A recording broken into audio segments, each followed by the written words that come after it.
DAP, DAP, day after portal.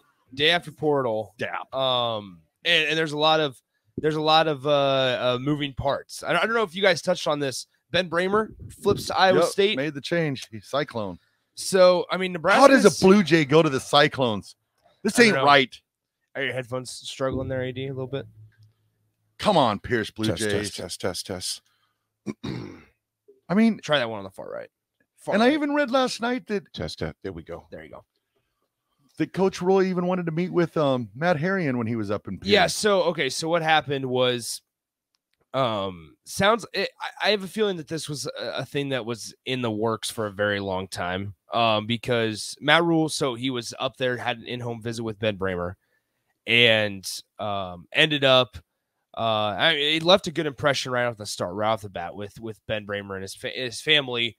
But then he actually yesterday had an in-home visit scheduled in Pierce, and there was a flight scheduled, and then the flight was canceled. And so then this morning it was made public that he flipped to Iowa State. But now here's the thing, guys. Nebraska is looking a little thin at tight end. They have on the roster Borkacher, Fedoni, Hickman, and A.J. Rollins. And if you look at those careers, Fedoni's has been, covered up by injuries. I mean, year after year. Hickman has been lost in the shuffle, whether he's a wide receiver, whether he's a tight end.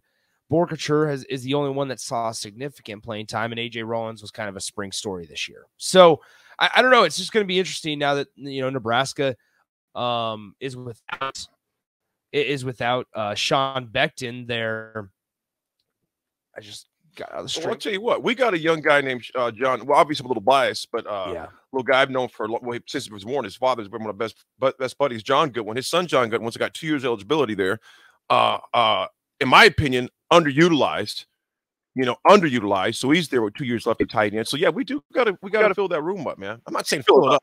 Losing him, but with here's what I would say with him leaving. If the other team has come in, obviously because it wasn't like they just started talking to him just last night or 2 nights ago. They had been on him. Hey, because recruiting, y'all, and I know this firsthand. Recruiting can be a dirty game. And what I mean by dirty is until you sign your name on there, you can still talk to whoever you want to talk to. Yep. So they may have been they may have been Ben Besmer. They may have been reaching out to him, which we know they were. Because we do the same thing. That's recruiting. Until that young one signs their name on for that letter, it's free game. And then when you see him really not knowing these, because think about this, these guys are strangers to him. He doesn't know these guys. And yet, if he's had contact with the Iowa State people for a few weeks, even a few months, I mean, it sucks, but it's the new world we live in, man. Yeah. And there's also that thing too now with the way modern college football is set up. I would recommend, if you're any like Nebraska fan out there and likes to be that keyboard warrior and likes to get after the young kids, I'd say do not do that, because there's a possibility that maybe in a year or maybe less that Mr. Benjamin Bramer will want to maybe return back to the great state of Nebraska. It's been known for these people to leave their school and look elsewhere. So keep those bridges assembled, because you just never know. Yeah, he's a guy. Now, I wasn't sold on him until I saw him in person, guys. I wasn't, and that's probably bad for me to admit, but I wasn't sold on Bramer as a commit until I saw him play in person. And he had 11. He was doubled, and sometimes tripled the entire C1 title game. Okay. And he had 11 catches on 11 targets for 249 yards, which was a class C1 title game record, and 3 touchdowns in Pierce's win over number 1 seed Aurora. Like, he went off, and Pierce continued to throw him the ball, whether he was double teamed or triple teamed. It didn't matter. He figured out, and it wasn't a case of he's just bigger than everybody, because if you look at his frame, he's a tall, bigger guy, so he's not built all that big. So he's taller than everybody, but he's really athletic for his size. And so I think this one hurts a little bit more than people might initially give it credit for when you look at the tight end room and you look at, you know, the returning production or lack thereof that Nebraska has, because now it's, you look at it and say, all right, Borkature, you got to step up big time because you're the only dude that's had significant playing time.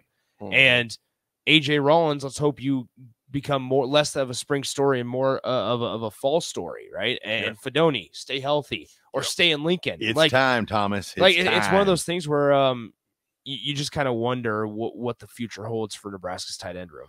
Well, again, Iowa State flips long-time Nebraska tight end Brahmer out of Pierce, Nebraska.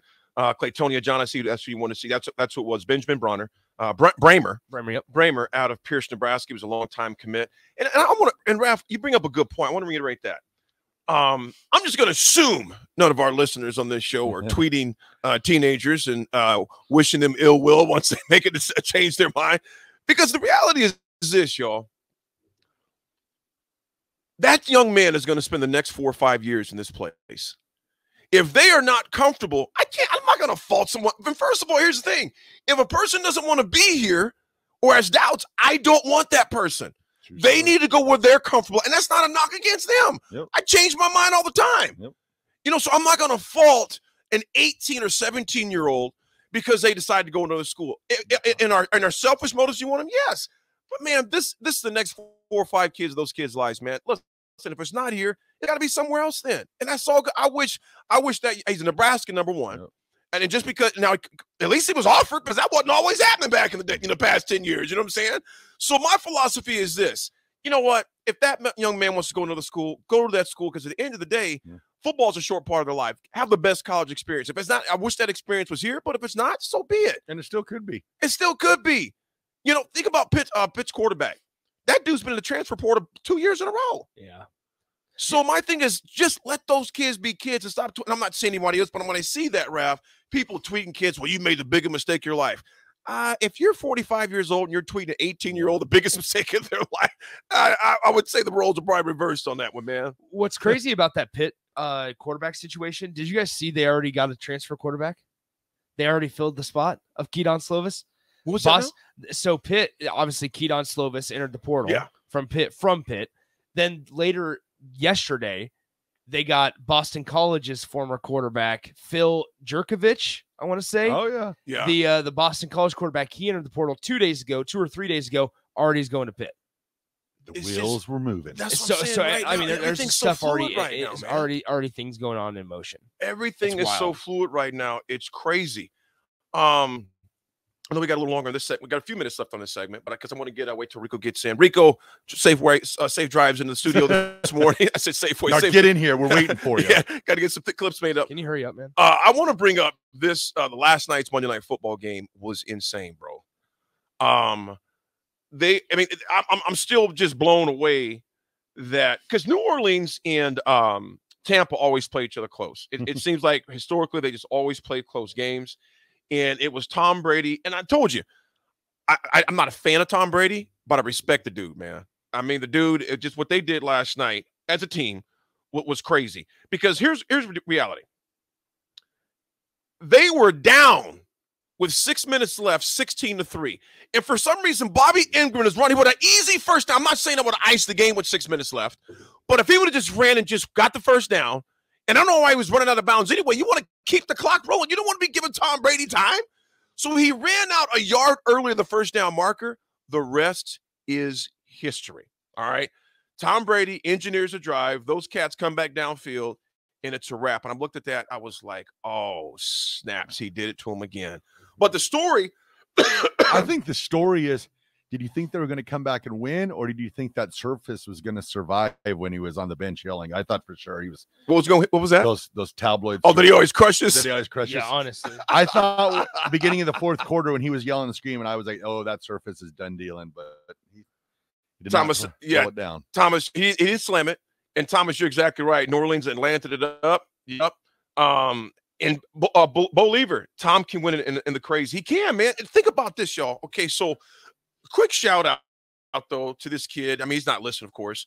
But Rashad White. Yeah, from Kearney. Yes, went to UNK, but then he left UNK. Okay, then he goes to a JUCO out in California, and I was reading this up last night because I'm thinking, who is this cat, man? Because they were showing on the broadcast last night that he spent some time at UNK. I'm like, who is this guy? Then he went out to a JUCO to get to a bigger school and basically lived in the slumps. I mean, could hardly afford anything. In fact, the article said squalor. Squalor is a pretty bad situation to be living in. Okay, goes from there to Arizona State. Arizona State becomes a 3rd-round pick by the Tampa Bay Buccaneers, not 91st overall. The guy scores a winning touchdown last night. Came from Kansas City. Real cool story on him. Met a gentleman that became as like the Big Brothers and Big Sisters organization. Became as big. His mom, 4 boys, worked 2 jobs, worked her way through college. She lives in Vegas now as a social worker. But I'm thinking, how cool of a story is that? And that kid catches the winning touchdown last night. It just shows you, man, hard work. It pays off. So it was cool to see that. Like I said, I'm not a Bucs fan or anything like that. I just thought it was a cool story. But Tom Brady was doing Tom Brady stuff last night. Kind of some of the stats from there last night. Which we'll get to when we take a break. But as we're failing out, tapping out. You keep Tom Brady in the game, sooner or later he's going to get you. He's going to get you. And that's exactly how this NFL season's going. Tampa Bay should technically just be out of the playoffs. Oh, completely. And if they would have lost last night. But they're just leaving them in there. They are, bro. And when Tom Brady gets to the playoffs, Tom Brady does. You better be careful. Things. Yeah. Because you know who was eliminated from the playoffs last night officially? The Saints. Oh. The Saints. 9 losses will do it to you, man. Are the Broncos eliminated yet? I don't know. I'm not sure, honestly. I would assume so. You know, Raph, I'm just going to pray for you, brother. I pray for myself. It's horrible. Because they are done.